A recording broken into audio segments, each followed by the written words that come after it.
Okay, hello my dear students. तो आज हम लोग क्लास 12 का जो हम लोग टॉपिक्स पढ़ रहे थे, अभी तक क्या किया है, इक्विपोटेंशियल सरफेसेस किए हैं और उसके रिलेटेड क्वेश्चंस किए हैं। आज जो हम लोग नया टॉपिक पढ़ने वाले हैं वो है क्या है आपका electrostatics for conductors. Electrostatics for conductors, electrostatic for conductors पढ़ेंगे आज। ठीक है बच्चों, पहला इसमें हम लोग को क्या पढ़ना है, एक कंडक्टर्स का कैसा कैसा प्रॉपर्टी होता है बेस्ड ऑन इलेक्ट्रोस्टैटिक। पहला प्रॉपर्टी क्या है, first one, the electric field inside a conductor is zero. एक जो इलेक्ट्रिक फील्ड होता है कोई भी कंडक्टर के अंदर कितना होता है, वो ज़ीरो होता है। ओके, ऑलवेज रिमेंबर, कोई भी कंडक्टर होगा तो उसके अंदर इलेक्ट्रिक फील्ड का वैल्यू हमेशा क्या होता है, zero. Let us see an example. Suppose ये मेरे पास एक प्लेट है, ये एक प्लेट है, दोनों को मैंने चार्ज लगा दिया, क्या कर दिया, पॉजिटिव चार्ज और ये नेगेटिव चार्ज। तो ये पूरा प्लेट क्या हो जाएगा, this will be positively charge and this plate will be negatively charge. Now what I'll do, I'll introduce one conductor in between these two plate। एक कंडक्टर को मैंने ला दिया यहाँ पे। ओके, यहाँ पे मैंने एक कंडक्टर ला दिया यहाँ, और इस कंडक्टर का नाम है suppose A, this is B, this is C, suppose D। ये क्या है, एक कंडक्टर। ओके, जब ये कंडक्टर आ गया यहाँ पे तो ये क्या हो जाएगा, जो जैसे कोई भी कंडक्टर होता है, जैसे ये कंडक्टर था, एक मेटल से बना हुआ है, मेटल का प्लेट है सपोज। ओके, मेटल प्लेट है, तो इसमें इनिशियली सपोज जितना नंबर ऑफ प्रोटॉन्स था, नंबर ऑफ प्रोटॉन्स और number of electrons, number of protons and number of electrons इसमें क्या होता है, सेम होता है, क्योंकि ये इलेक्ट्रिकली क्या होता है, न्यूट्रल होता है। जैसे इसको हम लोग एक एक्सटर्नल इलेक्ट्रिक फील्ड में डाल देंगे तो क्या हो जाएगा, because of induction what will happen, ये जो पॉजिटिव चार्ज होगा, ये पॉजिटिव चार्ज इस मेटल के अंदर प्रेजेंट जो इलेक्ट्रॉन्स होगा उसको क्या करेगा, अपनी तरफ अट्रैक्ट करेगा। यहाँ पे अपने तरफ जो जितना भी नेगेटिव चार्जेस था उसको क्या करेगा, अट्रैक्ट करेगा। सिमिलरली पॉजिटिव चार्जेस को कौन अट्रैक्ट करेगा, ये जो नेगेटिव चार्जेस है ये क्या करेगा, पॉजिटिव चार्ज को अट्रैक्ट करेगा। राइट बच्चों, समझ में आ गया यहाँ तक। Okay, number of protons and number of electrons तो प्लेट में सेम ही है, लेकिन दोनों शिफ्ट हो जाएगा, क्योंकि पॉजिटिव वाला प्लेट क्या करेगा, खींचेगा किसको, नेगेटिव को, और ये जो नेगेटिव था उसको कौन खींचेगा, ये पॉजिटिव को खींचेगा। सपोज ये आउटसाइड में बोल देता हूँ, इलेक्ट्रिक फील्ड जैसे ये प्लेट नहीं था अंदर, ठीक है, ये प्लेट ABCD नहीं था, तो उस समय इलेक्ट्रिक फील्ड क्या था, EO मतलब लिखा है मैंने E आउटसाइड। तो प्लेट के अंदर में क्या हो गया है, प्लेट के अंदर में भी एक इलेक्ट्रिक फील्ड जनरेट हुआ है। जैसे ये कहाँ से कहाँ होगा, इस तरफ इलेक्ट्रिक फील्ड किस तरफ है, यहाँ से लेकर यहाँ का है, तो ये इनसाइड लिख देते हैं। एक इलेक्ट्रिक फील्ड बाहर वाला है जो बिना प्लेट का बाहर वाला डायरेक्शन में जाएगा, क्योंकि ये पॉजिटिव से निकलता है, कहाँ एंटर करता है, नेगेटिव में। अंदर में क्या हो रहा है, इस प्लेट में BC वाला प्लेट से कहाँ जा रहा है, अंदर हो जाएगा। तो नेट इलेक्ट्रिक फील्ड क्या हो जाएगा, net will be E outside minus E inside, and इसका वैल्यू क्या होता है, ज़ीरो। तो कंडक्टर के अंदर इलेक्ट्रिक फील्ड क्या होता है, ज़ीरो। इसके लिए और एक डायग्राम हम लोग देख सकते हैं, we can see another diagram. Suppose मेरे पास क्या है, एक मेटेलिक स्फीयर है, so this is a sphere metallic, और इसमें हम लोगों ने क्या कर दिया, एक्सटर्नल यहाँ पे पॉजिटिव चार्जेस है पूरा प्लेट का, यहाँ पे नेगेटिव चार्ज है। तो ये पॉजिटिव चार्ज क्या करेगा, इसमें नेगेटिव चार्जेस को अपनी तरफ ऐसे खींचेगा, और ये नेगेटिव चार्ज क्या करेगा, पॉजिटिव चार्जेस को खींचेगा ऐसे। So electric field inside a conductor, okay, external electric field inside a conductor, तो क्या आ जाएगा, वो हमेशा इलेक्ट्रिक फील्ड कोई भी कंडक्टर के अंदर क्या होता है, ज़ीरो होता है। सी, यहाँ से इलेक्ट्रिक फील्ड लाइंस निकलेगा, तो यहाँ पे एंटर करेगा, यहाँ से निकल के यहाँ एंटर करेगा, यहाँ एंटर करेगा, यहाँ करेगा, यहाँ करेगा, यहाँ करेगा इलेक्ट्रिक फील्ड, और इसमें क्या हो जाएगा, पॉजिटिव से नेगेटिव तक जाएगा, इस तरफ, इस तरफ, इस तरफ, इस तरफ, ये नेगेटिव तक जाएगा, ये नेगेटिव तक जाएगा। तो यहाँ पे इलेक्ट्रिक फील्ड का वैल्यू क्या हो जाएगा, ज़ीरो। कोई भी इलेक्ट्रिक फील्ड अंदर में नहीं होता है, there is no electric field inside a conductor. So remember this point, electric field inside, there is no electric field inside a conductor, या कंडक्टर के अंदर इलेक्ट्रिक फील्ड हमेशा क्या होता है, जीरो होता है। एनसीईआरटी बुक में ये जो टॉपिक है, पहला वाला टॉपिक ऐसे इलेक्ट्रोस्टैटिक्स ऑफ कंडक्टर जैसे दिया हुआ है, पॉइंट 1 लिखा हुआ है, रीड दैट पॉइंट। वो पॉइंट 1 मैंने एक्सप्लेन किया है, ये कंडक्टर के अंदर इलेक्ट्रिक फील्ड क्या होता है, जीरो होता है। Next number 2, electric field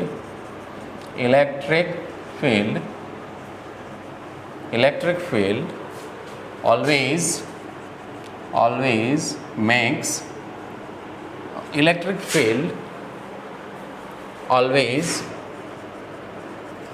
acts perpendicularly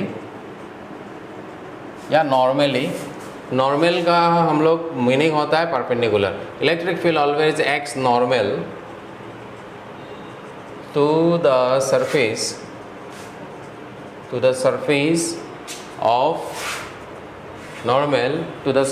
of a charged conductor. कोई भी कंडक्टर का, सपोज मेरे पास क्या है, ये कंडक्टर है, इस कंडक्टर में सपोज ये वाला पार्ट पॉजिटिवली चार्ज है, तो यहाँ पे जो इलेक्ट्रिक फील्ड लाइंस निकलेगा वो हमेशा क्या करेगा, ये जो एंगल होगा वो हमेशा क्या करेगा, 90 डिग्री करेगा। ये ऑलरेडी बताया गया था, तो ये पॉइंट्स फिर से पढ़ना है। सपोज यू मे आस्क, अगर इलेक्ट्रिक फील्ड 90 डिग्री नहीं करेगा, सपोज ये मैं मान लेता हूँ, ये एक इलेक्ट्रिक फील्ड लाइन है, this is not making an angle 90 degree, suppose it's making an angle how much, theta angle बना रहा है। सपोज यहाँ पे चार्ज था, इस चार्ज से इलेक्ट्रिक फील्ड लाइन निकला और ये नहीं किया, तो इसलिए क्यों नहीं हो, then what we can say, इसमें क्या आ जाएगा, एक कंपोनेंट इस तरफ आएगा, एक कंपोनेंट इस तरफ आएगा, ये क्या बनेगा, ई कॉस थीटा, और ये क्या बनेगा, E sine theta. E cos theta क्या है, E cos theta is a component. तो हम लोग को पता है फोर्स इज इक्वल टू क्या होता है, क्यू इंटू ई। मतलब ये यहाँ पे जो चार्ज है, इस चार्ज के ऊपर क्या लगेगा, फोर्स क्यू, ई का जो वैल्यू है यहाँ पे क्या है, ई कॉस थीटा है। जैसे ही फोर्स लगेगा इस चार्ज के ऊपर, ये क्या करेगा, मूव करेगा, क्या करेगा, चार्ज मूव करेगा। लेकिन ये कंडीशन किसके लिए है, इलेक्ट्रोस्टैटिक्स। इलेक्ट्रोस्टैटिक्स का मीनिंग क्या है, चार्जेस एट रेस्ट। मतलब अगर इलेक्ट्रिक फील्ड कोई एंगल बनाता है ऐसा करके, तो क्या होता है, जो चार्ज है उसके ऊपर क्या लगता है, फोर्स लगता है, फोर्स के चलते वो मूव करेगा, तो विच इज़ नॉट पॉसिबल। तो यहाँ पे देखो बच्चों, अगर ये ऐसा होगा तो क्या हो जाएगा, ये चार्ज के ऊपर इस डायरेक्शन में कोई फोर्स नहीं है, कंपोनेंट क्या है, इस डायरेक्शन में कंपोनेंट क्या है, जीरो है। ओके, तो डायरेक्टली इलेक्ट्रिक फील्ड का डायरेक्शन क्या है, इस तरफ है, तो इसमें कोई फोर्स नहीं लग रहा है और ये मूव नहीं करेगा। तो दैट इज़ वाई इसका कंडीशन सेकेंड नंबर कंडीशन होता है। क्या होता है कि कोई भी कंडक्टर में जो चार्ज कंडक्टर होता है उसमें electric field lines always act perpendicularly इन आउटवर्ड डायरेक्शन, परपेंडिकुलरली बाहर की तरफ एक्ट करता है। तो ये क्या हो गया, सेकेंड पॉइंट हो गया। Okay, next third point is your, ये तो सेकेंड पॉइंट हो गया। In your book you can open and see NCERT book electrostatics of conductors, you will find all these points one by one, वहाँ से आप लोग पढ़ लीजिएगा, एक एक बार मैंने एक्सप्लेन कर दिया है। नेक्स्ट नंबर 3 पॉइंट में क्या है, point number 3 that electric potential through out the volume of the conductor remains constant. Electrostatic potential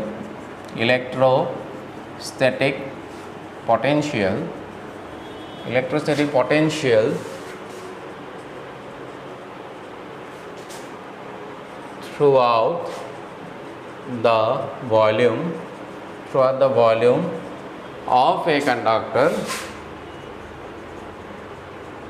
a conductor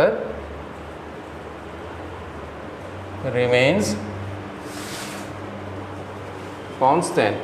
मतलब पूरा वॉल्यूम में इलेक्ट्रिक पोटेंशियल क्या होता है, कांस्टेंट होता है। Electrostatic potential through out the volume of a conductor remains constant. Suppose ये मेरे पास क्या है, एक कंडक्टर है, इस कंडक्टर के यहाँ पे जितना होगा, इस पोजीशन में जितना होगा पोटेंशियल, यहाँ पे भी क्या होगा, इतना ही पोटेंशियल होगा। सरफेस में जितना होगा उतना ही पोटेंशियल पूरा वॉल्यूम में होगा। ओके, तो सपोज ये कंडक्टर है, मान लेते हैं क्यों होता है, ये मान लेते हैं सपोज क्यों होता है, हम लोगों ने ऑलरेडी पढ़ा है। सपोज ये चार्जेस था यहाँ पे, तो हम लोग को पता क्या है अभी, अगर ये चार्ज ऐसा है तो electric field inside a conductor क्या होता है, इलेक्ट्रिक फील्ड हमेशा कंडक्टर के अंदर क्या होता है, जीरो होता है। अगर इलेक्ट्रिक फील्ड जीरो है मतलब डी आर क्या है 0 है, क्योंकि ई इक्वल टू पता है minus D V by D R होता है। अगर इलेक्ट्रिक फील्ड का वैल्यू 0 है मतलब ये क्या हो जाएगा D V by D R is also equal to कितना हो जाएगा 0 हो जाएगा। तो यहाँ से हम लोग क्या लिख सकते हैं डी वी इक्वल टू 0। अगर डी वी इक्वल टू 0 है तो वी क्या होना चाहिए कांस्टेंट, क्योंकि डिराइवेटिव किसी भी चीज़ का अगर 0 होता है मतलब चेंज, डिराइवेटिव का मतलब क्या होता है चेंज इन पोटेंशियल क्या है 0 है।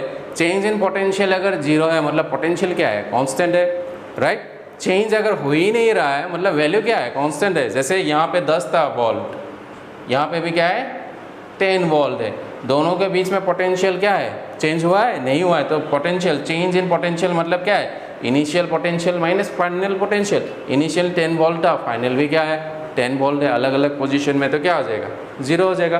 कब हो रहा है जब ये वैल्यू क्या है दोनों का वैल्यू सेम है मतलब कांस्टेंट है। तो ये आप लोग का आ गया third point for electrostatic conductor, ये थर्ड पॉइंट है। Next is point number 4। और पॉइंट नंबर 4, इस पॉइंट नंबर 4 में हम लोग देखते हैं क्या है कि जो इलेक्ट्रिक फील्ड का जो वैल्यू होता है, okay number 4, the value of electric field on the surface of the conductor is given by E is equal to sigma upon epsilon naught। ठीक है बच्चों, सिग्मा अपन क्या होता है एप्सिलॉन नॉट होता है। मतलब सपोज ये मेरे पास एक कंडक्टर है, यहाँ पे अगर कंडक्टर यहाँ पे मैं मान लेता हूँ पॉजिटिव चार्जेस, तो इससे क्या निकलेगा इलेक्ट्रिक फील्ड लाइंस निकलेगा बाहर की तरफ, राइट सरफेस में। तो इसमें हम लोग को ये इलेक्ट्रिक फील्ड सिग्मा इंटू कैसे मिलता है, तो हम लोग गॉसेस थ्योरम यूज़ करते हैं। गॉसेस थ्योरम के लिए मुझे क्या करना होता है एक छोटा सा सरफेस एरिया कंसिडर करना है यहाँ पे। तो मैं एक छोटा सा सरफेस कंसिडर करता हूँ ऐसा, राइट। यहाँ पे मैं कंसिडर करता हूँ जहाँ पे चार्जेस था, सपोज यहाँ पे चार्जेस था तो ये ऐसा है। इस एरिया का डायरेक्शन क्या हो जाएगा इन दिस डायरेक्शन। तो फ्रॉम गॉसेस लॉ हम लोग को क्या पता है E dot D S equal to क्या होता है Q upon epsilon naught. Suppose इसका सरफेस चार्ज डेंसिटी क्या है सिग्मा है, sigma is surface charge density, और इससे ऑलरेडी हम लोग पढ़ चुके हैं सिग्मा क्या होता है क्यू अपॉन एप्सिलॉन नॉट। तो क्यू का वैल्यू क्या हो जाएगा Q is equal to okay sigma is not epsilon naught. ये एरिया होता है, एरिया के लिए हम लोग लिखते हैं सपोज डी एस, ये छोटा सा एरिया मान लेते हैं, ये छोटा सा एरिया है, ये छोटा सा एरिया क्या है डी एस एरिया है। सो क्या हो जाएगा charge per unit area, charge Q क्या है चार्ज है पर यूनिट एरिया। तो ये आ जाएगा, तो क्यू क्या आ जाएगा यहाँ से हम लोग क्यू निकालेंगे तो क्या आ जाएगा सिग्मा इंटू डेल्टा एस। और इन दोनों के बीच में एंगल कितना है ई और एन कैप, एन ये जो एरिया का डायरेक्शन भी इस तरफ है, इसका डायरेक्शन भी इतना है, तो क्या आ जाएगा कॉस 0 डिग्री। कॉस 0 डिग्री का वैल्यू क्या होता है ये E D S cos 0 degree. और क्यू के जगह मैं क्या लिख सकता हूँ सिग्मा डी एस और ये एप्सिलॉन नॉट। तो कॉस 0 कितना होता है कॉस 0 इज़ 1, ये क्या आ गया sigma D S upon epsilon not. D S surface area गया कैंसिल, इलेक्ट्रिक फील्ड कितना मिला सिग्मा अपॉन एप्सिलॉन नॉट। तो ये कौन सा पॉइंट है this is point number 4। Okay the last one is your electrostatic shielding. Electrostatic shielding क्या होता है, electrostatic shielding means it is the space which is protected from external electric field. Question number 5, electrostatic shielding. Electrostatic shielding, the space or region which is protected from external electric field. Okay इसको ऐसे लिखने से अच्छा है हम लोग मान लेते हैं ये this is a method of protecting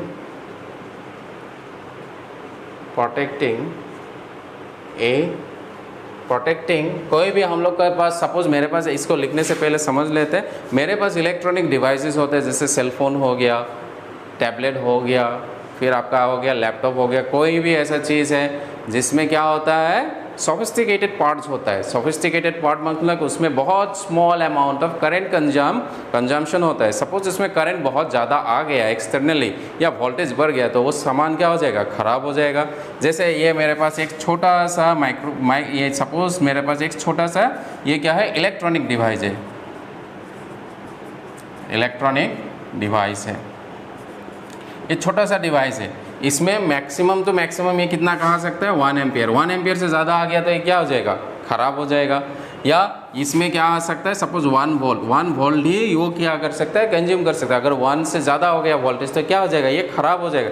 तो मैं इसको कैसे प्रोटेक्ट करूँगा, तो मैं ये क्या करता हूँ, ये जो कंडक्टर होता है अभी पढ़ा था, कंडक्टर के अंदर इलेक्ट्रिक फील्ड क्या होता है, इलेक्ट्रिक फील्ड क्या होता है 0 होता है। तो ये वाला सामान मैं क्या करूँगा एक कंडक्टर के अंदर रख दूँगा, that is I will place this electronic device inside and spherical conductor हो सकता है, सिलिंड्रिकल कंडक्टर हो सकता है, उस सिलिंड्रिकल कंडक्टर के अंदर रख दूंगा तो क्या हो जाएगा, बाहर का तो इलेक्ट्रिक फील्ड क्या होता है अंदर में इलेक्ट्रिक फील्ड 0। अगर इलेक्ट्रिक फील्ड 0 होगा तो क्या होगा, उसमें कभी भी करंट शॉर्ट या वोल्टेज जो फ्लक्चुएट होता है उससे क्या होगा, उसमें कोई इफेक्ट नहीं पड़ेगा और वो जो इंस्ट्रूमेंट हो वो ऐसे ही चलता जाएगा।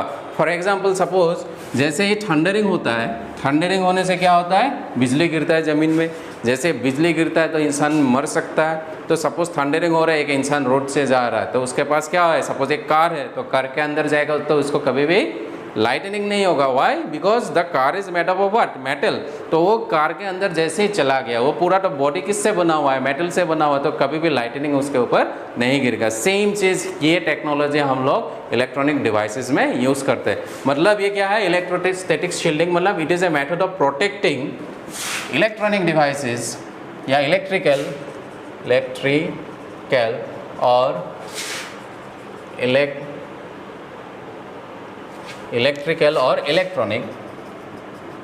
Electronic devices from external electric field. It is a method of protecting an electrical or electronic device from external electric field. External electric field से प्रोटेक्ट करने के लिए जो हम लोग मेथड यूज़ करते हैं बचाने के लिए, कैसे करते हैं, एक कंडक्टर के अंदर वो सामान रख देते हैं। ठीक है, इस प्रोसेस को हम लोग क्या बोलते हैं इलेक्ट्रोस्टैटिक शील्डिंग। तो ये हो गया। इसके बाद हम लोग को क्या पढ़ना है, कैपेसिटेंस या कैपेसिटर के बारे में पढ़ना है। नेक्स्ट टॉपिक जो होगा यहाँ पे वो क्या हो जाएगा, it will be your capacitance and capacity. Okay, तो देखते हैं क्या है ये कैपेसिटर्स। बहुत सारा कैपेसिटर पढ़ना है तो हम लोग पहले देख लेते हैं। सपोज कैपेसिटर का काम क्या है, स्टोर चार्ज को क्या करना होता है, वो स्टोर के रखता है। क्या करता है कैपेसिटर, चार्जेस को स्टोर करके रखता है और जब रिक्वायर होता है तो इसको क्या करता है डिस्चार्ज करता है, डिस्चार्ज एंड चार्ज। मतलब जैसे मैं मान लेता हूँ मेरे पास घर में कुआं है, एक वेल है, इस कुआं में पानी है, वाटर है। तो ये पानी क्या है, ये स्टोरेज नहीं है। रिमेंबर ये क्या है, इसमें पानी हमेशा रहेगा, स्टोरेज नहीं। यहाँ से मैंने क्या किया, मोटर लगा के क्या किया, मैंने घर के ऊपर एक पानी का टंकी बना लिया और यहाँ पे मैंने क्या किया, पानी उठा लिया। जैसे यहाँ पे उठा लेंगे तो घर में यूज़ करेंगे, पानी का काम हो जाएगा, घर का यूज़ करना। तो ये जो काम करता है ये क्या होता है, स्टोरेज होता है, ये स्टोरेज होता है। ठीक है, ये स्टोरेज का मतलब होता है ये कैपेसिटर। ठीक है, ये स्टोर ही करता है, ये खुद का प्रोडक्शन नहीं है। लेकिन यहाँ पे क्या होता है, खुद से प्रोड्यूस हो रहा है। तो ये हम लोग मान लेंगे जो वाटर जहाँ से लेते हैं, तो सपोज इसको बोलेंगे सेल या बैटरी। एसी करंट जो घर में आता है वायर से, वो क्या हो जाएगा, ये एसी वाला चीज़ हो जाएगा। डिफरेंस समझ में आ रहा है। पानी का जो टैंकी होता है वो स्टोर करके रखता है। सिमिलरली इलेक्ट्रिसिटी में हम लोग क्या करते हैं, चार्जेस को स्टोर करके रखते हैं ताकि इमरजेंसी में हमेशा क्या होना चाहिए, हम लोग के पास सब कुछ छोटा से ज़्यादा करंट चाहिए। जितना तो बैटरी से आता है उतना तो कांस्टेंट होता है, अचानक से नहीं भरेगा। तो हम लोग क्या करते हैं, कैपेसिटर में वो चार्जेस को स्टोर करके रखते हैं और अचानक से उसको सप्लाई कर देते हैं जहाँ पे ज़्यादा चाहिए। तो इसलिए हम लोग के पास फ़ैन देखा होगा आप लोगों ने, फ़ैन में क्या होता है, कैपेसिटर्स होता है। कैपेसिटर्स का और एक नाम होता है कंडेंसर्स, को कहीं कहीं पे कंडेंसर भी बोलता है।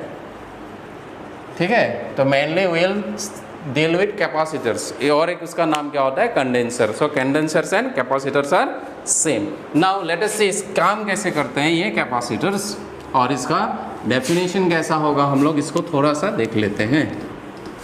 सपोज मेरे पास एक कंडक्टर है, लेट अस से I have a conductor, this is a conductor, okay. इसको बाहर से मैं चार्ज दूंगा। अभी मैं क्या कर रहा हूँ, ये पॉजिटिव चार्ज है, मैंने यहाँ पे इसको ट्रांसफ़र करा दिया, फिर से पॉजिटिव चार्ज ट्रांसफ़र करा दिया, फिर से पॉजिटिव चार्ज ट्रांसफ़र करा दिया, तो क्या हो गया, ये जो Q है ये Q इंक्रीज हो रहा है धीरे धीरे, ठीक है, ये Q इंक्रीज हो रहा है। जैसे ही मैं और एक चार्ज यहाँ से लेकर यहाँ तक लेके जाना चाहूँगा तो क्या हो जाएगा, ये क्या करेगा, इसको रिपेल करेगा, तो मुझे क्या देना पड़ेगा, एनर्जी देना पड़ेगा स्टोर करने के लिए। मैं फिर से लेके जाके रख देता हूँ, फिर से क्या किया मैंने, इसको उठा के फिर से रख दिया, फिर से और एक चार्ज लाया, फिर उठा लेके जाने के लिए मुझे क्या करना पड़ेगा, वर्क डन। ये जो मैं वर्क डन करता हूँ ये वर्क डन एनर्जी में कन्वर्ट होके रह जाता है स्टोरेज में, ओके। ये स्फेरिकल सेल है, इस स्फेरिकल सेल के लिए हम लोग को पता था वोल्टेज V, या इसको डायरेक्टली हम लोग क्या लिख सकते हैं, ये जो यहाँ का जो पोटेंशियल है V, potential formula for a spherical shell, ये क्या था, एक स्फेरिकल सेल पोटेंशियल का फॉर्मूला क्या था, 1/4 pi epsilon not Q upon यहाँ पे R का मतलब ये स्फेरिकल सेल का क्या है, ये रेडियस है ना। बच्चों यहाँ पे देखो आप लोग, इस तो स्फेरिकल सेल का R क्या है, वो कांस्टेंट है, ये तो इंक्रीज नहीं हो जाएगा, ये फिक्स्ड है। कंडक्टर में रेडियस क्या हो जाएगा, स्फेयर का कांस्टेंट। जैसे हम लोग क्या डाल रहे हैं, यहाँ से बाहर से मैं क्या डाल रहा हूँ, मैं डाल रहा हूँ चार्ज। जैसे ये चार्ज बढ़ेगा, ये कहाँ है, न्यूमरेटर में है, और ये डिनोमिनेटर, ये तो वैल्यू क्या हो गया, ये पूरा सब कांस्टेंट है। तो ये जो कैसे Q बढ़ेगा, ये V भी क्या हो जाएगा, V भी बढ़ेगा। जैसे Q बढ़ता है ऐसे V बढ़ता है। तो कैपेसिटर में क्या होता है,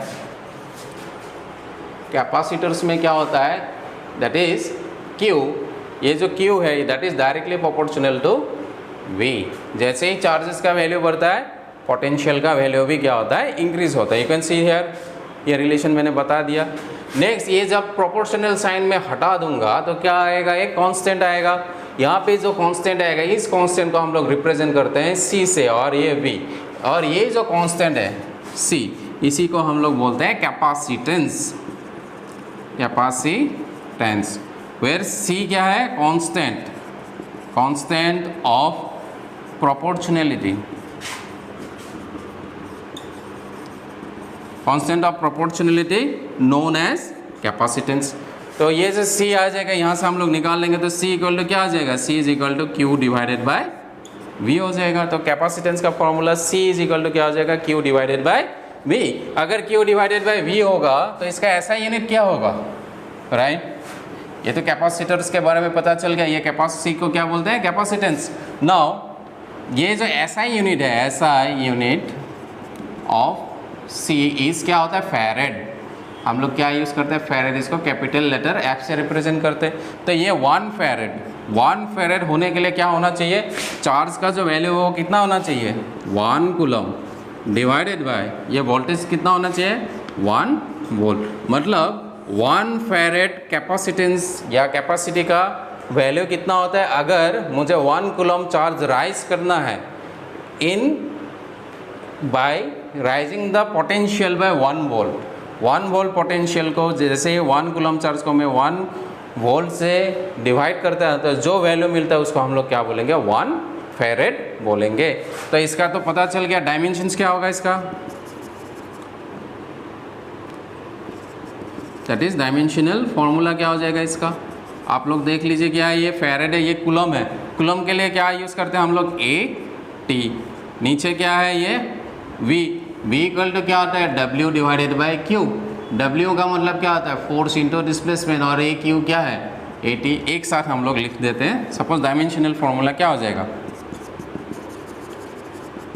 डायमेंशनल फॉर्मूला किसका, फैरेड का। फैरेड का क्या हो जाएगा, so from the formula what you can see from the formula C is equal to क्या है, Q डिवाइडेड बाय V। तो V के जगह में क्या लिख सकता हूँ, ये Q आ गया, in place of V what I can write, W by Q। ये W लिख दिया, यहाँ पे कैपिटल Q, यहाँ पे कैपिटल Q यूज़ किया है तो ये कैपिटल Q बना देता हूँ मैं। तो ये Q आ जाएगा नीचे, तो Q ऊपर चला जाएगा तो क्या हो जाएगा, Q square by W। Q square by W के लिए क्या आ जाएगा, अभी Q स्क्वायर बाय W के लिए क्या आ जाएगा, सो Q मतलब क्या होता है, AT होता है डायमेंशनल फॉर्मूला Q के लिए, ऊपर में क्या है स्क्वायर है, तो इसके लिए क्या आ गया मेरा कैपेसिटेंस के लिए जब ये AT आ जाएगा, AT का स्क्वायर। ये वर्क डन है, वर्क डन का फॉर्मूला क्या होता है फोर्स इंटू डिस्प्लेसमेंट। फोर्स के लिए क्या होता है ml t to the power -2, ml t to the power -2, ये फोर्स के लिए होता है। एंड वर्क का क्या होता है फोर्स इंटू डिस्टेंस, डिस्टेंस के लिए क्या आ जाएगा L, तो यहाँ पे मैं क्या यूज़ करूँगा L यूज़ करूँगा। तो यहाँ से क्या आ जाएगा a square t square, m कहाँ जाएगा, ओके यहाँ पे फिर से एक बार मैं लिख लेता हूँ, दिस इज m, ये L इंटू L स्क्वायर, ये t टू द पावर -2, तो ये क्या आ जाएगा m का पावर -1, L तो नहीं है ऊपर में, तो ये L का पावर -2, सिमिलरली t ये -2 है ऊपर में जाएगा t to the power 4 a square. तो डायमेंशनल फार्मूला फॉर कैपेसिटेंस क्या आ जाएगा m to the power -1 L to the power -2 t to the power 4 a to the power 2, यह हो जाएगा कैपेसिटेंस का डायमेंशनल फार्मूला। हम लोग नेक्स्ट क्लास में इसके ऊपर बेस्ड क्वेश्चंस करेंगे।